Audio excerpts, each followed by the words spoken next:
Hello guys, നമ്മളിന്ന് ചുന്തിരി മണികളായിട്ട് എവിടേക്കാണ് പോകുന്നതെന്നല്ലേ? നമ്മുടെ മോളി ചേച്ചിയുടെ വാവയുടെ 28 നൂലുകെട്ടാണ് ഗൈസ്. അപ്പോൾ ഞങ്ങൾ അവിടെ പോയപ്പോൾ അച്ചു അവിടെ അല്ല. അപ്പോൾ അച്ചുവിനെ കൂട്ടാൻ വേണ്ടി അച്ഛൻ്റെ വീട്ടിൽ വന്ന സമയത്ത് അവിടുന്ന് ഞങ്ങൾ നൈസായിട്ടൊരു ഫോട്ടോഷൂട്ട് അങ്ങ് തരപ്പെടുത്തി.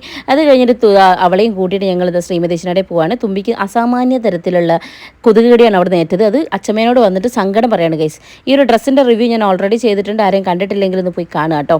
നല്ല വർത്ത് ആയിട്ടുള്ള മീഷോ പ്രൊഡക്റ്റാണ്. അവളുടെ ഹെയർ ആക്സസറി വന്നിട്ട് ഷൈനയുടെ പേജിൽ നിന്നാണ് കേട്ടോ. ഇത് അവളുടെ മാച്ചിങ് ഇട്ടുകൊണ്ട് ചിന്നു അവിടെ റെഡി കൊണ്ടിരിക്കുകയാണ്. കുഞ്ഞുമാവിനെ അവിടെ നിന്ന് റെഡിയാക്കുന്നുണ്ട്. ആ ഒരു സമയം ഇതാക്കണ്ടോ, ഇവിടെ എപ്പോഴും റെയ്ഡ് പിടിച്ച പോലെ തന്നെയാണ് കേട്ടോ ഗൈസ്. അങ്ങനെ ഞങ്ങൾ ഇവിടെ ഇരിക്കുകയാണ്. അത് കഴിഞ്ഞിട്ട് ഈ ചടങ്ങുകളൊക്കെ തുടങ്ങുകയാണ്. അതിൻ്റെ ഇടയ്ക്ക് അല്ലുട്ടം വരാനുള്ള സമയമുണ്ട്. അതിൻ്റെ ടെൻഷനും കൂടി ഉണ്ട് എനിക്ക്. അങ്ങനെ ഇവിടെ കുഞ്ഞുമാവയ്ക്ക് പരിപാടികളൊക്കെ നടന്ന് കുറച്ച് ഞാൻ അവിടെ കണ്ടു. പിന്നെ ഞാൻ അല്ലുട്ടനെ കൂട്ടാൻ വന്ന് ഞാനും വെച്ചും കൂടെ അല്ലുട്ടനെ കൂട്ടി ഡ്രസ്സൊക്കെ മാറ്റിച്ച് വീണ്ടും ഞങ്ങൾ അങ്ങോട്ട് പോവുകയാണ് കേട്ടോ. ഞങ്ങൾ ചെല്ലുമ്പോഴത്തേക്കും ബാക്കി പരിപാടികളൊക്കെ കഴിഞ്ഞിട്ടുണ്ടായിരുന്നു. അങ്ങനെ കുഞ്ഞുമാവനോട് ഒരുക്കുകയാണ്. ആ സമയം ഞങ്ങൾ വേഗം പോയി ഫുഡ് കഴിച്ചു. നല്ല അടിപൊളി ബിരിയാണി ആയിരുന്നു. പിന്നെ സദ്യ ഉണ്ടായിരുന്നു കേട്ടോ. അങ്ങനെ പായസമായിരുന്നു, ഒരു വെറൈറ്റി കളർ പായസമാണ്. അപ്പോൾ ഇന്നത്തെ വീഡിയോ